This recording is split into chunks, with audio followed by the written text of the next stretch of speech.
Ratusan imigran etnis Rohingya kembali terdampar di Aceh pada Selasa 28 Maret 2023 dini hari. Kali ini warga asal Myanmar ini terdampar di wilayah Perela, Aceh Timur.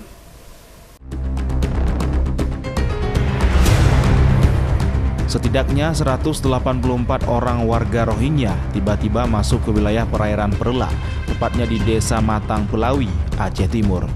Kedatangan mereka sempat membuat gaduh warga setempat. Pasalnya tamu tak diundang ini datang menggunakan sebuah kapal motor. Namun setelah penumpangnya diturunkan, kapal tersebut kembali ke laut lepas. Hingga kini belum diketahui identitas kapal motor yang mengantarkan mereka.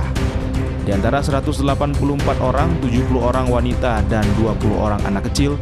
Sayangnya, imigran yang diyakini pengungsi ini tidak seorang pun yang bisa berbahasa Indonesia, sehingga sulit untuk dimintai keterangan. Namun kondisinya terlihat sehat bugar. Untuk sementara imigran ini ditampung di Masjid Desa Matang Pelawi, Kecamatan Perela, Aceh Timur. Dan untuk kebutuhan makanan sementara dibantu ala kadar oleh warga setempat. Dari Kabupaten Aceh Timur, Ismail Abda, iNews melaporkan.